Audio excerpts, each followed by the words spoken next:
nasabnya, nggak kayak Imad. Ini siapa sih Kiai Imad? Nah, itu satu orang itu loh, menggelegar, mengenal Banten. Coba kalau seandainya ada 10 orang seperti itu dengan permasalahan yang lain yang berbeda, saya kira ini bisa menggelegarkan, memaniskan, ya, luar biasanya dari Provinsi Banten. Akan marah pada siapapun mencaci saya, termasuk pada habaib. Tidak ada itu nanti saya tuntut mereka itu. Orang saya aja kalau digituin marah. Saya aja kalau misalnya saya ini Habib nih, ada misalnya Imaduddin misalnya itu muncul, saya marah juga. Sebelum nanti saya sadar. Dan saya doakan mudah-mudahan habaib semuanya sadar juga. Bahwa ini kita ini bukan benci. Kalau benci dari dulu saya tidak mengisbat Ba'lawi. Kitab saya sudah mengisbat Ba'lawi 2018 sebelum penelitian itu membuktikan bahwa saya tidak karena kebencian. Nah, ketika saya membaca, meneliti, menelusuri, ada kesimpulan lain, wajib saya harus menyampaikan. La yajuzu lil alimi kitmanu ilmihi fi hadzal bab. Tidak boleh kita menyembunyikan ilmu. Makanya saya sudah memaafkan. Kemerdekaan Republik Indonesia ini adalah atas berkat rahmat Allah. Lihat dalam Undang-Undang Dasar. Dan sesungguhnya kemerdekaan itu ialah hak segala bangsa. Dan oleh sebab itu, maka penjajahan di atas dunia ini harus dihapuskan karena tidak sesuai dengan pri keadilan dan pri kemanusiaan. Indonesia harus bersatu dan pertama harus merdeka. Karena di dalam undang-undang yang disebutkan bukan bersatu terlebih dahulu. Bersatu kalau masih ada satu suku bangsa merasa lebih tinggi derajatnya dari bangsa lainnya di Indonesia.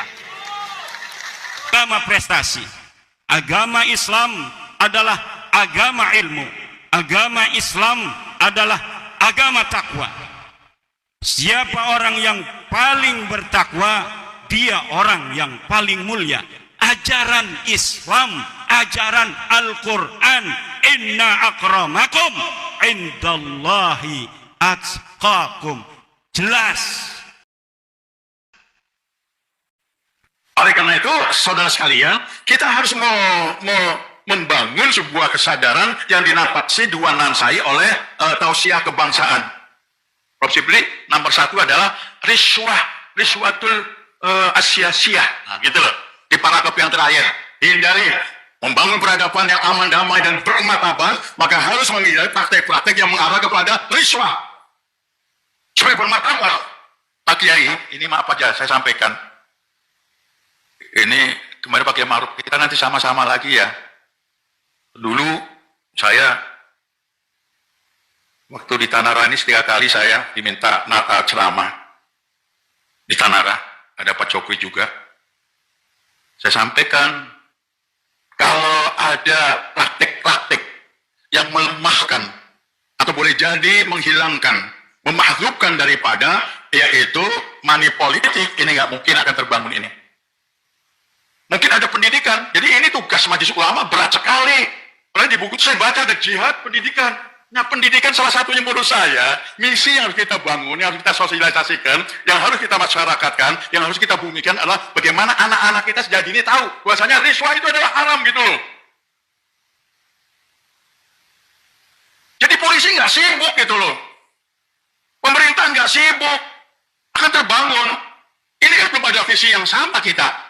Bagaimana mau edukasi masyarakat kita supaya memang mereka tahu posisi praktek-praktek yang membuat orang dengki, iri, benci, bahkan tidak mau memilih. Salah satunya adalah ini.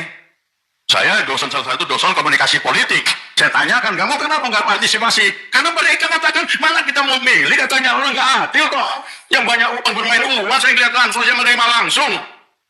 Ini tugas yang benar Pak Kiai, para majelis ulama, memberikan itu irsyad irsyadiyah, pencerahan. Memberikan penjelasan kepada umat kita agar dalam masalah pilkada itu betul-betul berkomitmen dengan apa yang ditausiahkan oleh Majelis Ulama Indonesia Pusat. Apa yang disarankan oleh Majelis Ulama Pusat itu di tausiahnya ada 5 poin itu.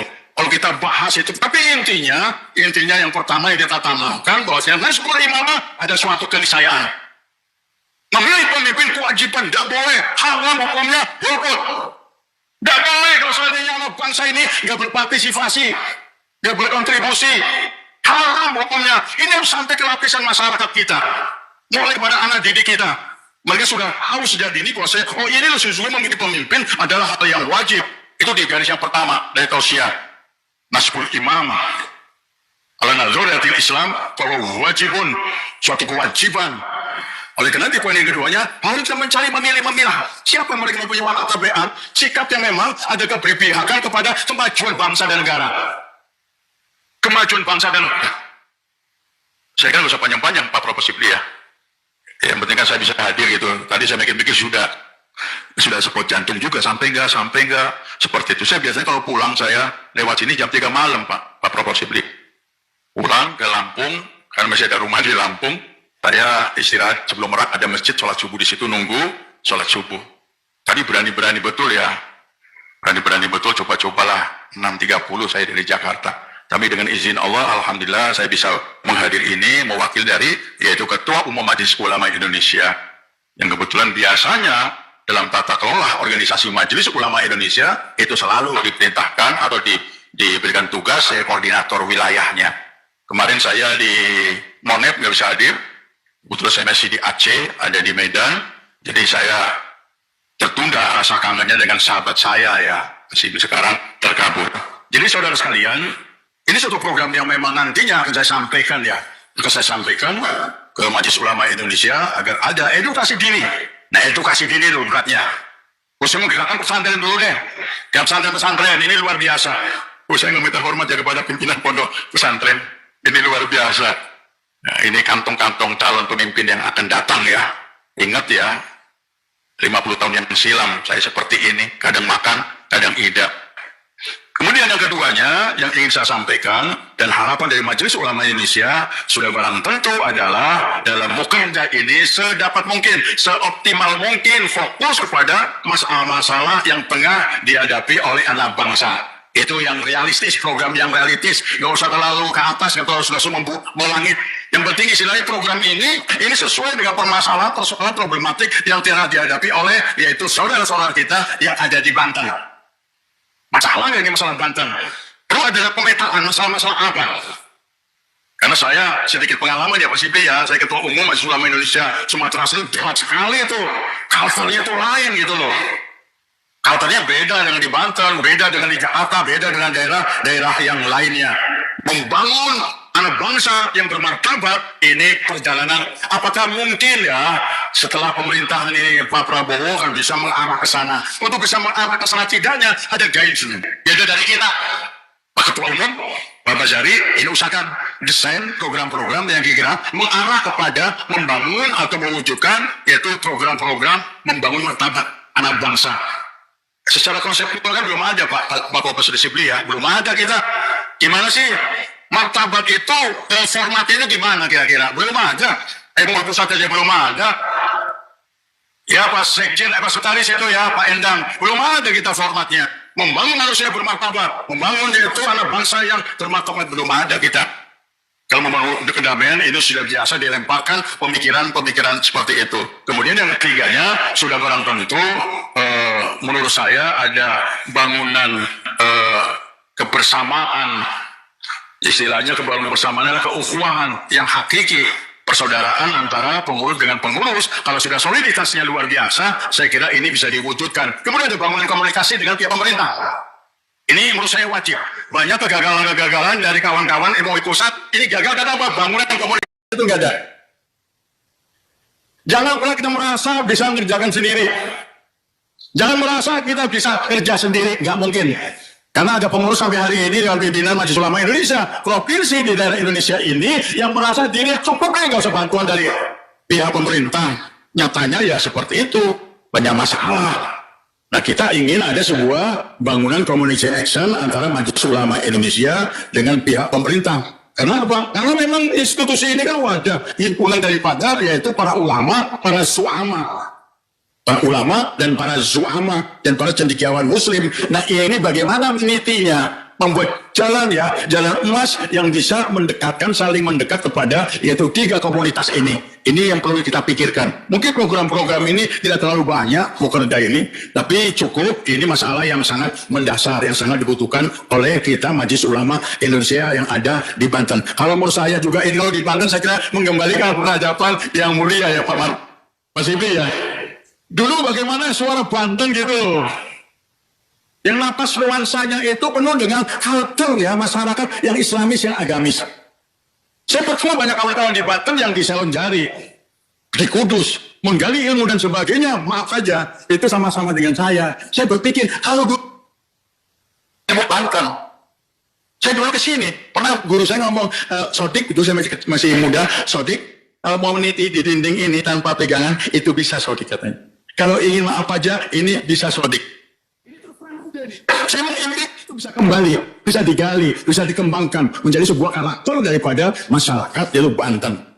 Saya masih mengagumi betul. Ya mungkin kalau nggak ada Pak Kiai Imad, mungkin maaf aja nih ya, bukan masalah nasabnya, nggak kayak Imad. Ini siapa sih Kiai Imad? Nah itu satu orang itu loh, menggelegar, mengenal Banten. Coba kalau seandainya ada 10 orang seperti itu dengan permasalahan yang lainnya berbeda, saya kira ini bisa menggelegarkan, memaniskan ya luar biasanya dari Provinsi Banten. Ini perlunya sebuah bangunan komunikasi. Ini sebagai mungkin ya masukan untuk kawan-kawan pimpinan ya Majelis Ulama Indonesia Provinsi Banten. Harus ada penguatan komunikasi action dengan yaitu seluruh instansi pemerintah dan ormas Islam. Karena sesungguhnya tadi sudah ditegaskan dan tepat sekali kata Ketua Umum bahwasanya Majelis Ulama ini bukan hanya milik sekelompok organisasi saja, tidak, tapi seluruh ormas Islam. Tapi kita teliti nanti kira-kira dari ormas Islam sudah terakomodir belum menjadi pengurus. Cek coba. Nah, saya kemarin ke Medan masih belum masuk juga. Kemudian ke Sulawesi Tengah nggak masuk semuanya. Yang banyak mendominasi aja lain. Nah ini yang perlu di program-program sederhana saja lah. Nah kira-kira bisa kita kerjakan dan sesuai dengan kemampuan dana yang kita miliki, dan yang paling penting adalah bagaimana kondisi real dari masyarakat Provinsi Banten. Mudah-mudahan Mukerda ini akan mampu memproduk